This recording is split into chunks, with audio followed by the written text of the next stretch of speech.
Welcome to Business Problem Solvers Podcast, where legal insight meets entrepreneurial innovation. Are you a startup founder navigating the complex legal landscape of entrepreneurship? Are you seeking practical advice, actionable strategies, and expert guidance to propel your business forward? Look no further. Eric Alspaugh is a seasoned attorney based in the vibrant startup hub of California, and he's thrilled to be your host on this exciting journey. In this podcast, we'll dive deep into the intersection of law and business, bringing you insightful interviews with a diverse range of industry experts, thought leaders, and successful entrepreneurs. From intellectual property and contract law to corporate governance and regulatory compliance, we'll cover the essential legal topics that every startup needs to know. Our guests will share their wisdom, experience, and practical tips to help you navigate legal challenges, seize opportunities, and build a thriving business in today's dynamic marketplace. So whether you're a seasoned entrepreneur, a budding startup founder, or simply curious about the intersection of law and business, join Eric on Business Problem Solvers Podcast as we explore the legal insights and entrepreneurial inspiration that will fuel your journey to success. Hey, Jorg, how are you? I'm doing well, Eric. Thanks.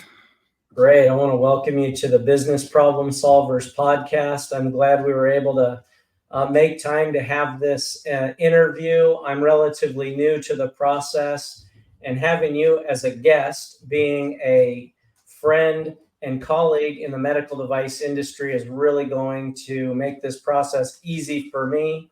And I'm hoping that I can extract some insights from you for our listeners. So welcome. Great. Thank you so much. Appreciate being here.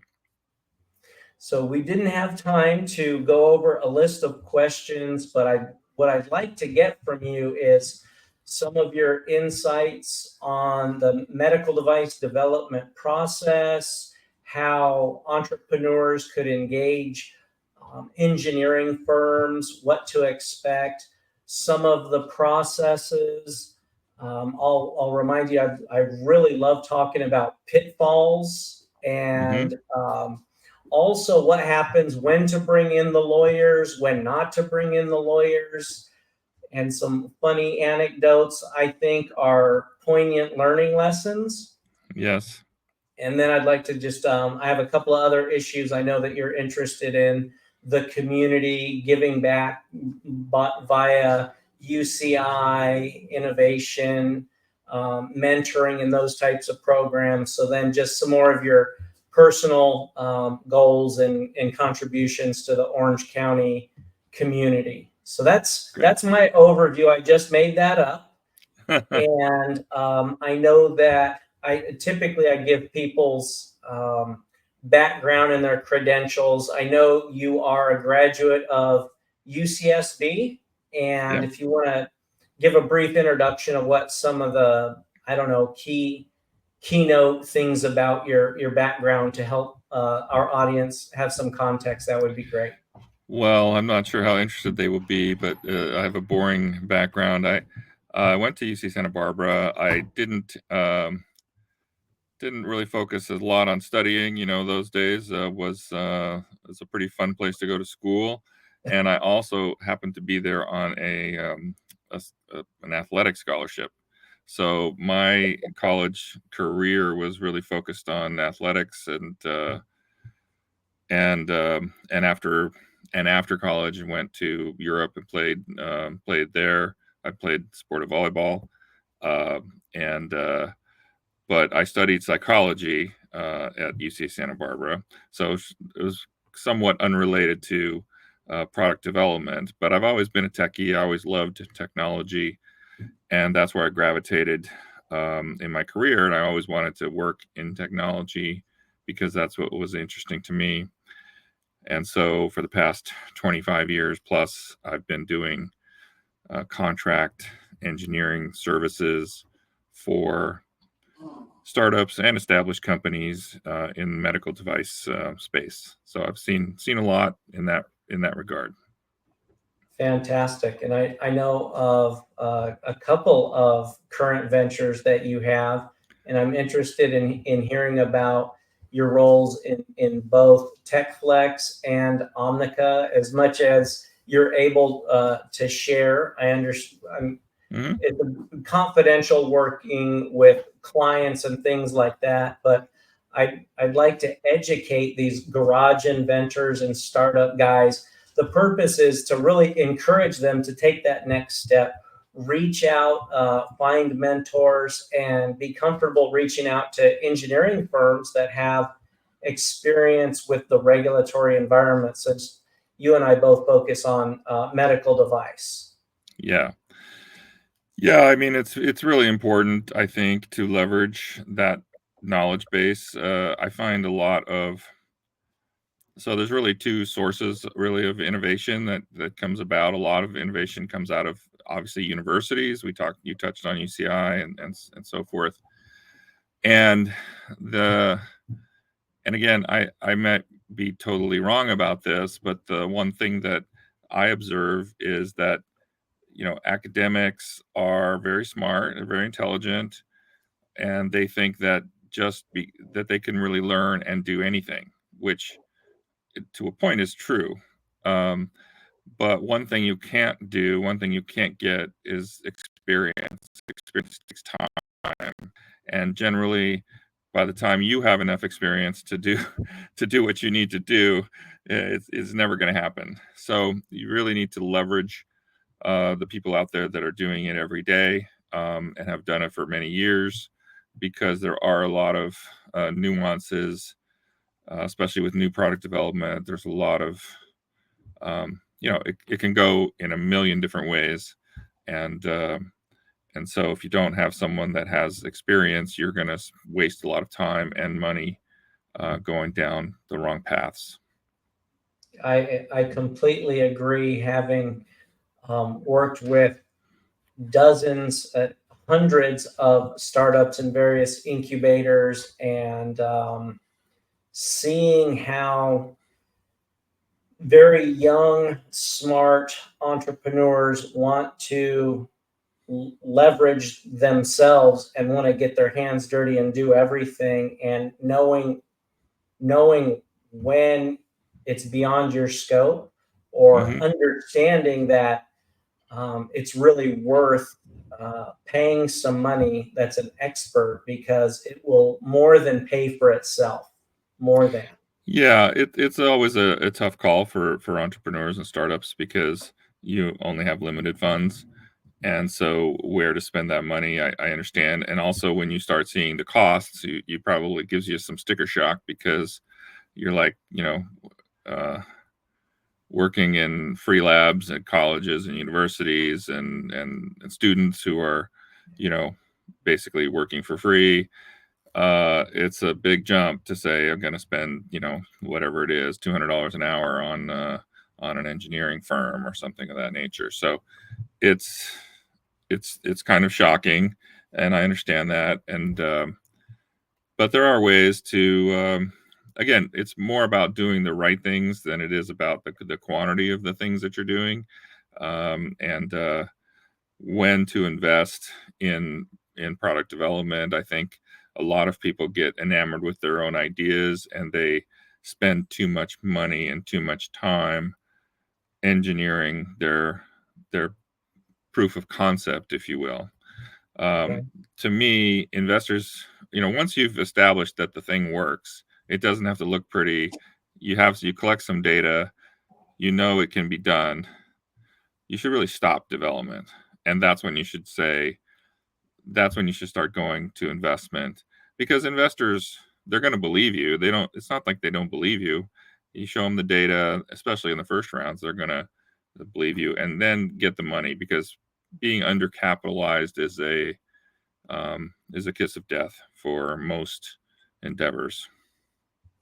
Absolutely. Absolutely. So I think I heard uh, a milestone to be reached is for thinking about reaching out to an engineering firm, would be once you have a minimally viable product, And can you tell us some of the reasons why an engineering firm at that milestone is a smart investment of a bootstrap company? Maybe the inventors are paying for stuff on their own, or some friends and family. What are the things that they can really leverage at that Well, point? I want to say, I want to differentiate between a minimal viable product and a proof of concept. Okay. To me, a proof of concept is the theory of operation works.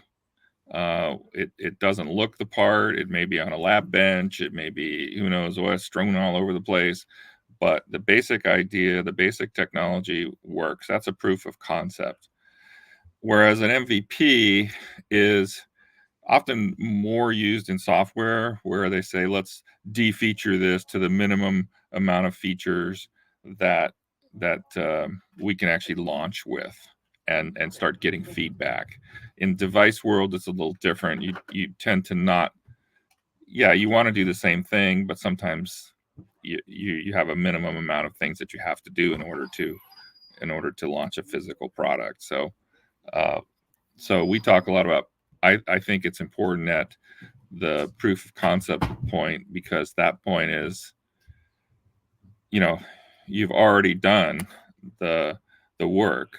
The hard work is taking that proof of concept and then making it into a manufacturable product. But that's the stuff that we do every day. So that's why I say that's the time to, but obviously you need funding for that. So having a proof of concept should help you get funding, and collecting data and showing, hey, this is what it does and this is how it does it, and so on and so forth. So the word I heard, the key word is manufacturable.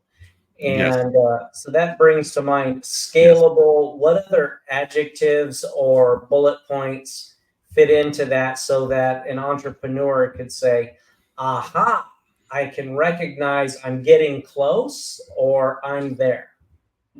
Yeah, so a lot of I see a lot of startups, they using a lot of off-the-shelf components, for example, in a design. They're using Raspberry Pis and these kinds of things.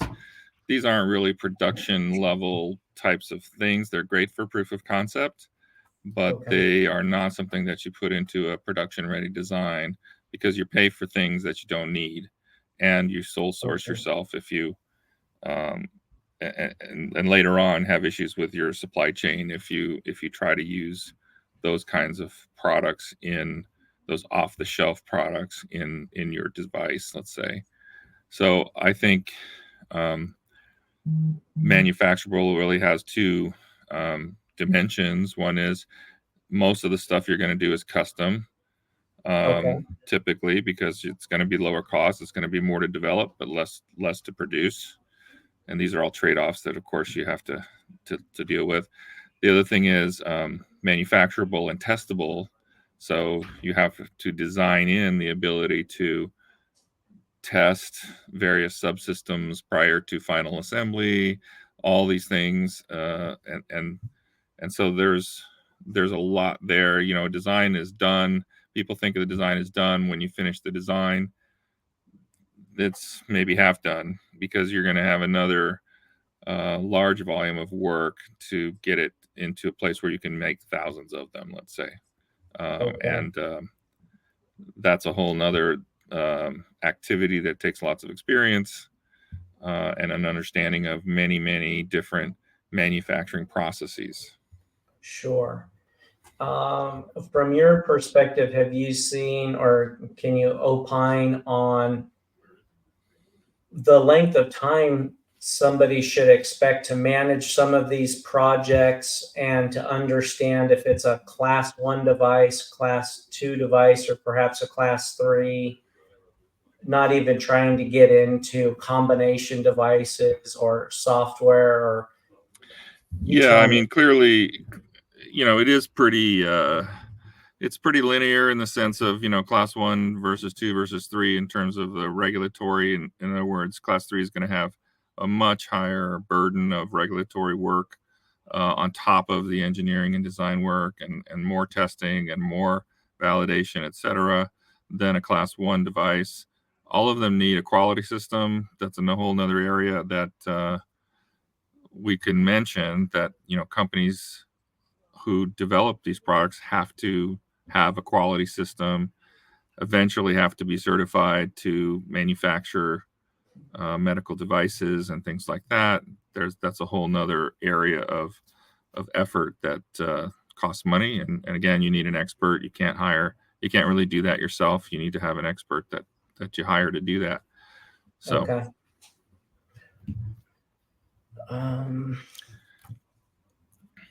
What are some things, I'm just trying to think of from the entrepreneur, how do you feel about people very early on in the garage development stage? Do they just give you a call? Do you suggest they reach out to numerous engineering firms? Do engineering firms have specialties, or any tips for engaging and reaching out right off the bat? Yeah, I think that's a tough one. The answer is yes, yes, yes. Some firms do have specialties, some do not. I think reaching out via LinkedIn, finding people like myself that you can send a message to or even call. We're usually pretty happy to talk to people and give them advice. I always think that's a good thing to do. And for me, as you probably know, Eric, there's the success rate of new product developments in general is quite low. And so what does success mean? Success is reaching an appreciable market penetration for that product. That's what I would define as success. I would say the success rate to achieve that is probably very low, 90% failure. Okay. And so and that's because the commercialization piece is quite complicated and very expensive. So everyone focuses on the development, and I'm happy about that because I do development, but I think the reality is once your development is done, your costs are just starting. It's not the end of your costs, it's the beginning of your costs, really, because commercialization is just a huge thing depending on the market you're trying to reach. And so I would say most startups tend to underestimate that aspect. Wow, that's great advice for entrepreneurs starting off, to manage their expectations on and understanding capital requirements are huge and poorly understood by inventors. Inventors have been bombarded with I invented the pet rock, I invented the Flowbee, I invented I don't know, Chia Pets, and became an overnight sensation. And those are like the three examples that we all recognize, but those are the three examples out of millions and millions of tries. Yeah. And those are consumer products too. So consumer products are a little bit of a different animal. They're actually more costly and more difficult to get into the market because they compete against so many different things. Whereas in medical, at least, we tend to know exactly who we're selling to and who, what those market sizes are. And so whether it's doctors or surgical centers or whatever it is. So and then there's the whole issue of reimbursement. And I know you've spent probably a lot of time on that. Most people don't really understand how their product's going to get paid for and by whom. So these are all things that have to be thought of before you even start a company. I think, why spend time incorporating the money, all the things, if you don't even know you have something that has a potential to succeed. That's a great point. So, pro tip, Jorg is advising everyone after they've filed their patents to go out and speak to reimbursement experts, regulatory experts, to understand what the path forward is, to understand those regulatory hurdles, and think about how to finance it. Because I didn't want to go in this direction, but you're going to need a CEO that's a full-time capital raising expert with deep pockets and friends with deeper pockets. Yeah, I mean, and as you know, the fundraising has been difficult in the last couple of years.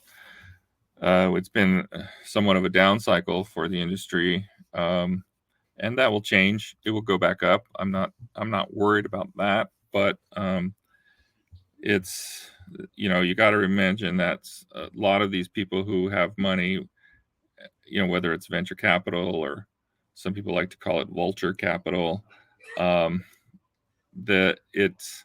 they look at literally 1,000 opportunities every year. 1,000 companies pitch them, and they may pick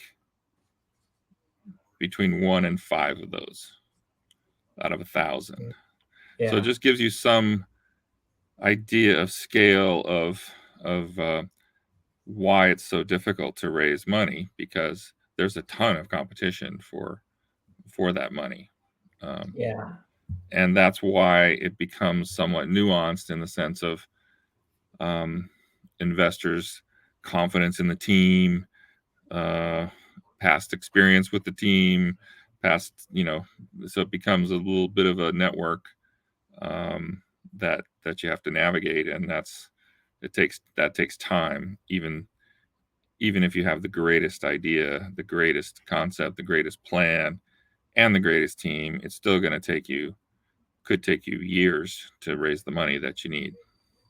Got it. That's good advice. That's great advice. It's true. Take that to heart, inventors and entrepreneurs. So yeah, I hate to discourage people, because the one thing about entrepreneurs that is the most exciting and important is their passion for what they're doing, right? And that passion is critical, I think, to success. And so I don't want to pour cold water on it. I don't think you can be successful without that, but you also need to go in with your eyes open. You have a better chance of success. Absolutely. So with TechFlex, you have a presence here in the U.S. and outside the U.S. What's some of the projects that you're working on, or industries that might be interesting? And if you're comfortable and have the ability to share some anecdotal stories about development, I'd like to hear about maybe a success. And then it doesn't have to necessarily be from TechFlex, but maybe some pitfalls or some landmines that you've run across in the development process, just to educate us and give us some laughs. Well, I'm not sure I'm known for my humor, but nevertheless, yeah, we've gotten all types of people that I've talked to in my life, and some of them I've talked to quite a few, let's call them crazy inventors, just for lack of a better term, just trying to do things that were just completely off the wall and not realistic. And so I always find a bit amusing, although sometimes I feel sorry for them that they spend money on things that really have no chance of success. At least, well, I guess that would be my opinion. Their opinion would be different, obviously. So I think that I'm trying to think of some of the more crazy ones, but I don't really want to call anybody out, so I'm I'm a little but I've had people come with pieces of paper and look what I've done and look at all this. And I've been working on this for 7 to 8 years. And, and I'm just looking like, yeah, I'm sorry, I can't help you. And that's amusing for me maybe, but not for everybody else, and certainly not for them. And then, just as far as pitfalls, I think there's so many. I think one of the biggest keys in any development is communication. We have in the TechFlex business, we have a team of engineers based in Ukraine. So obviously communication is huge just from a language perspective. They all speak English, but English is not the same English necessarily, and heavily accented. And so sometimes it's so we really focus a lot on communication, and I find that it's really important regardless of where you're doing development.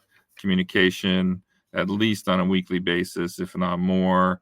Nowadays, we have a lot of great tools for instant chatting and, like WhatsApp and things. We use that heavily for quick answers. But at least on a weekly basis, we're getting together on a call, going through progress, going through design questions, design changes, etc.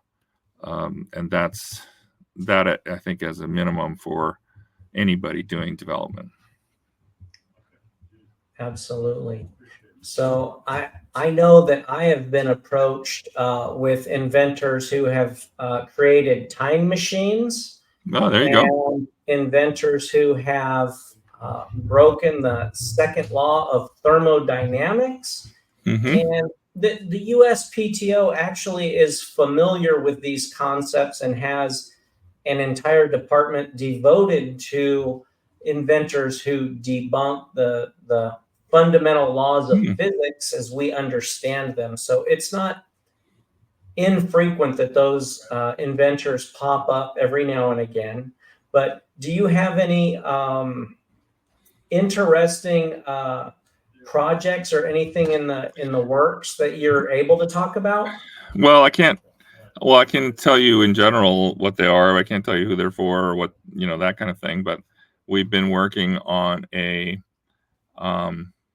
ventilator, but this ventilator is intended to be used across the continuum of care.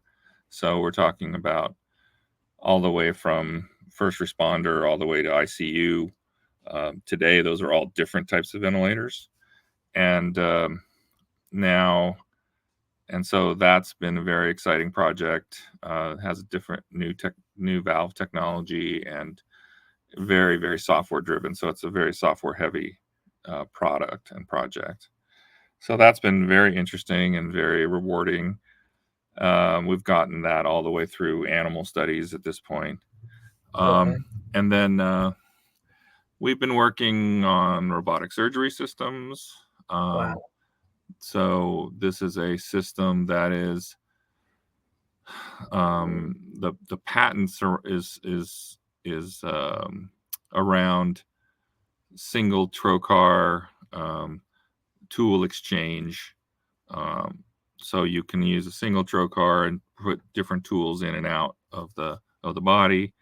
And so that's very interesting and been a very also rewarding project. And we're doing regulatory as well on that. And so there's it's a multi-year effort. That's not it's not a short project.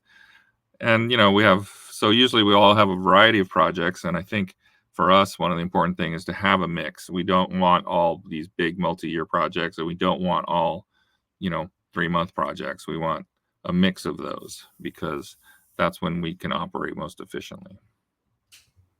Great. That's very cool. Those are great, very interesting technologies. How fun. I love that. That's why I love the industry, right? I mean, I'm in this industry because it's something new every day. It's something interesting. So I love it. That's what's great.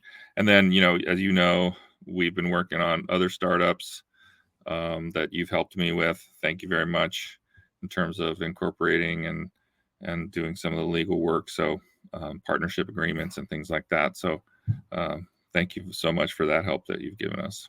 Oh, of course, love to help. So do you want to pivot to any thoughts on the Orange County ecosystem, resources that you use or want to share to entrepreneurs? Sure. So, I've been there are quite a few organizations that I'm still, have been a member of for many, many years and continue to have membership in, and that is obviously Octane. If you haven't heard of that, you should look it up. Yep. Yep. They're very active in the industry, trying to help Orange County businesses in med device, but also other areas to build good companies and build employment in Orange County. But there are others. We have Device Alliance, which is more of a networking group, meets once a month. I love that. Been a member there for I don't know how many decades, or 10 years, at least 10, at least maybe 10 years. 15. Yeah, maybe longer. And again, getting to know people, going to these events is one way. You were asking earlier, how do they find resources like us? Well, that's one way. Go to these events, get to start meeting people. Don't go once, go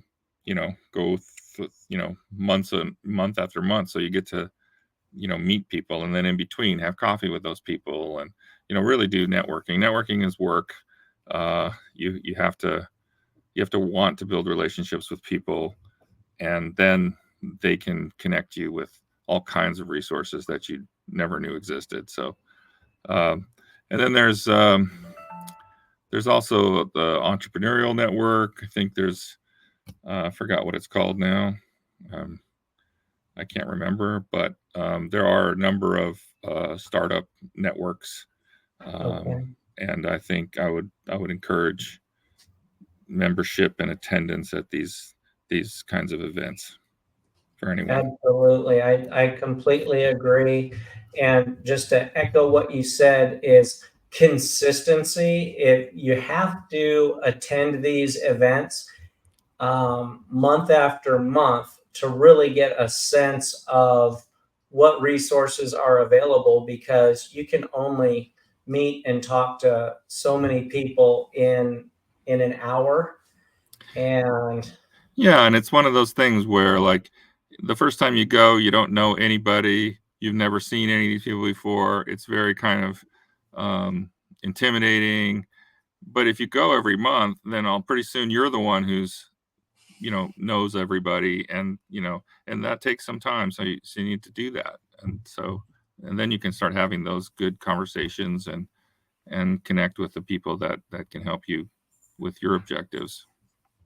I totally encourage people to do that.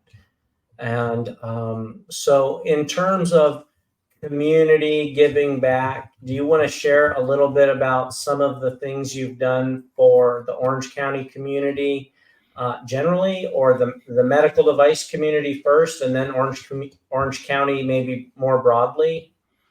Well, I used to be a little bit more involved with, I don't think it exists anymore, the Wayfinder program, which is an entrepreneurial program out of UCI. I used to be a mentor there, mentoring these startups. I still do some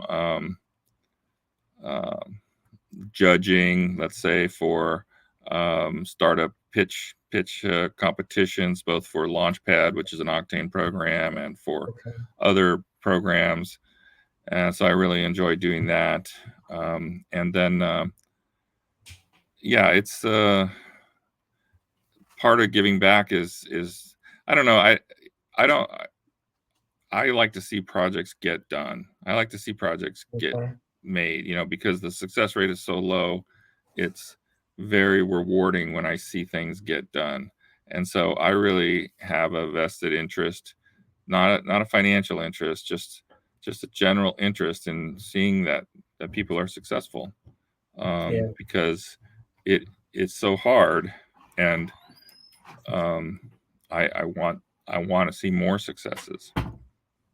Fair enough. I can appreciate that, and I've been working in pharmaceutical and medical device industry for 30 years now. And, the fastest you're going to get through any regulatory hurdle in a class 3 device or a pharmaceutical is Oh my like gosh, yeah. 8, 10, 12 years.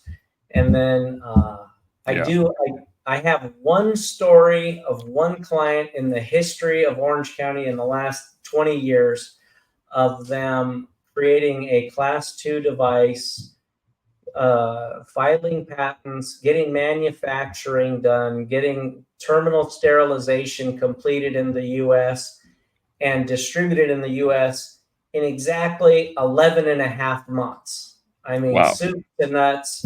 And this was a very experienced team that was able to do it. And it was amazing. And they're the only one. It's only happened once. And I'm sure they were very well financed as well. They were very smart, and they were very efficient. They really had relationships and leveraged everything so that they could do this project that fast. It was an amazing project, amazing product. It's saving lives now. It's a NICU product. Oh yeah, awesome.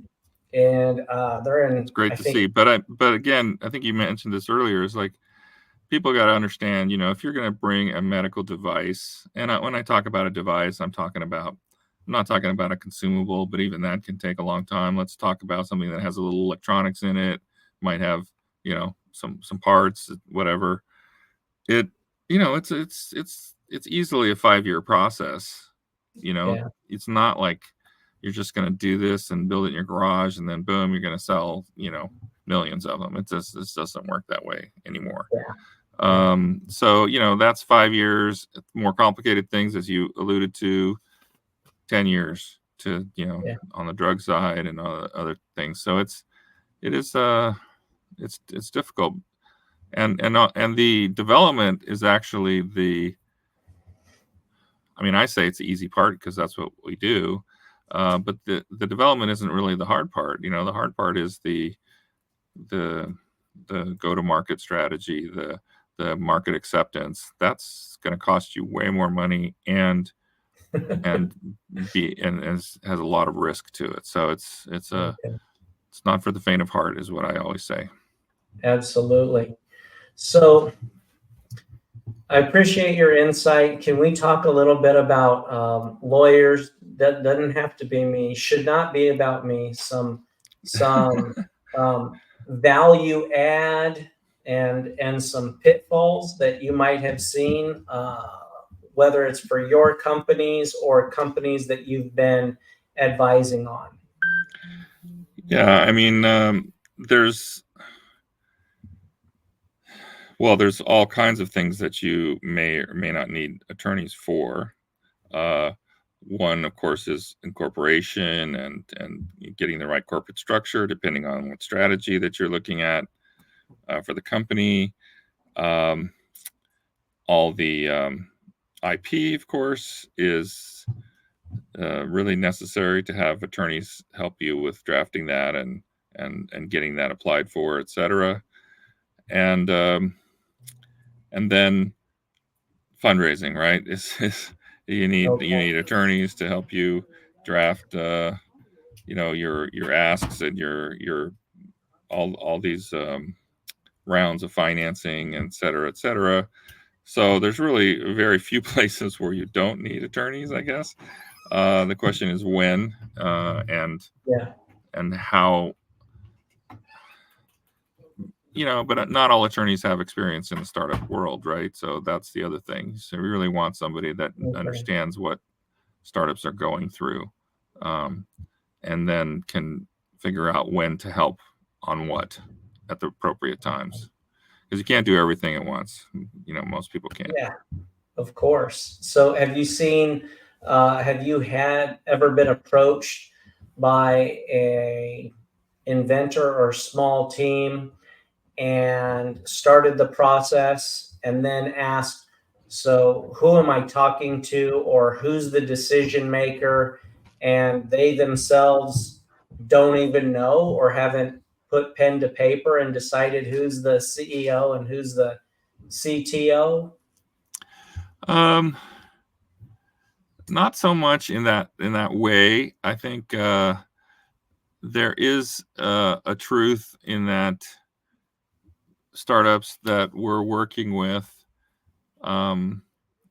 need, the best case is when there's a good technical person on the other end, on the end of that has had some experience with product development, because of all the nuance and everything else.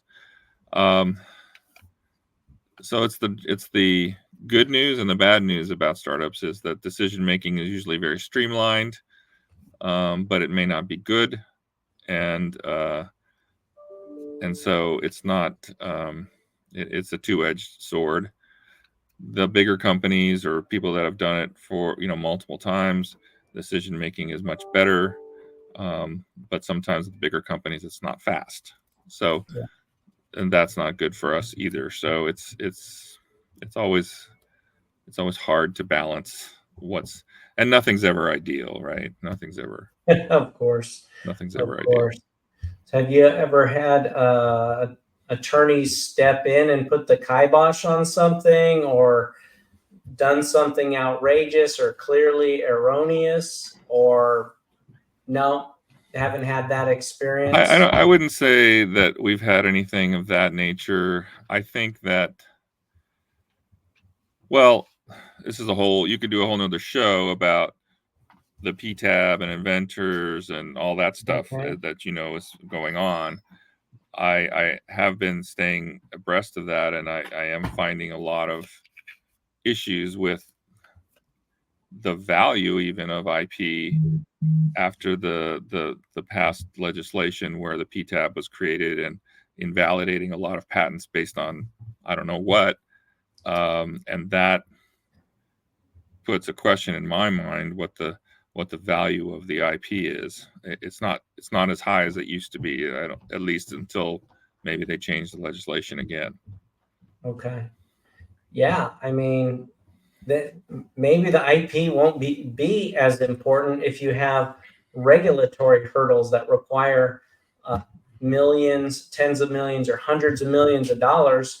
Don't worry about somebody making a copy. They just won't be able to raise the funds to do all of the pre-market development and clinical and scaling to even compete. Right. Wow. Yeah. Why would they want to at that point? Yeah. So I don't know. I don't really know the outcome of that, but there's a lot of, there's legislation on the table right now, trying to get rid of that, the PTAB and changing the system back a little bit. I don't know what the outcome of that is going to be, but as I said, that's a whole nother session for you. Great. No, I appreciate that. I'll look into it. So I think we're getting pretty close to getting through as much time as you can donate to me. But I'm curious because this has just been showing up everywhere. It used to be Internet of Things. Then it was, can we put a token on it? So the next big thing is the generative AI, or just general intelligence, artificial intelligence. Yep. Have you started to see those products come across your desk? Yeah. So it's been kind of an evolution, right? So there was IoT as an example. And then pretty soon now every medical device had some sort of communication in it. You can refer to it as IoT or whatever you want. And then once it has communication in it, now it's collecting information, and that information has now become a part of the value to the owning company to mine that information for insights and things going forward. And of course, AI is now an extension of that. So the next evolution is take that information that you've created, all that database, all that knowledge, and now you can actually apply AI to it and make it and get even better insights. So I don't really see it, AI for AI's sake. It's really just kind of an add-on to just about everything we're going to be doing. And it's not really new in that sense from a technical perspective. It's actually been around quite a long time. There are software libraries for creating machine learning algorithms and everything else. And so we implement that stuff, yes. But it's not like it's some sort of revelation, right? I think it's a tool that we can use in certain instances that's going to create value, but it's not an end in itself. It doesn't do anything by itself. Absolutely. Thank you for letting me know that you are seeing it. It's been around in a different form. And I just see it, that label slapped on everything, and I think exactly it's very popular. So I tend to not listen to too much about it. It's a and you're seeing it pop up in your own world, right? In your own apps, in your Google searches, you see that they're starting to generate AI results from your Google searches, and a lot of desktop tools have generative AI. Hey, have AI write this blog entry for you or something, so it's being incorporated, but I think it's an incremental improvement for a lot of things. I don't know if it's changing the world. I'm a little more skeptical about that. Great. Well, and anecdotally, I've been seeing it every day. It's popping up. Yes. And but like most things, right? It's overhyped, and it's a great tool. There's a lot of things you can do with it, and some of the things that you can do with it we haven't thought of yet, but they're being created every day now. Cool. Well, I really appreciate your time and insight in the process development, the industry as a whole in Orange County, and I think you were able to really give our listeners some solid advice. And I really appreciate your time. Do you have any final thoughts you'd like to share for Orange County inventors? Yeah, I would say get out there. Get out there and start meeting people. Usually inventors are not necessarily the personalities that interact with people that well. So you have to fight that, and or at least find somebody else that's part of your team that is really good at that cares about people, that's interested in people, because ultimately that's where you're going to find the resources that you need to accomplish your goals. You can't do it by yourself, and you can't do it in a vacuum. And so I highly encourage people to get out and meet me. I'm at these events. I know you are, Eric, often at these events. So let's get out there and have people connect. Thanks. I appreciate that. And actually, that reminds me, do you want to give people your best email and best way to get a hold of you? Yeah. So the best way to get a hold of me is on my email. It's Jorg, Jorg, at TechFlex-dev.com. Perfect. And I'm sure we'll add that to the show notes, and I can vouch for everyone that Jorg is very nice and understanding. And I've still not to this point pushed him to the limit. And so no, I don't. Thank you. Well, I love people reaching out, and that's also part of building relationships, by the way, is asking for help and giving help. So you can't have a relationship without several elements, and two of them are really asking for help and giving help. Perfect. Awesome. Thanks so much for your time, Jorg, and I look forward to seeing you at our very next event. Absolutely. Thanks for all your help too, Eric. Bye. Stay tuned for our upcoming episodes, where we'll cover topics ranging from business formation and fundraising to contracts and compliance. Subscribe now and never miss an episode of Business Problem Solvers.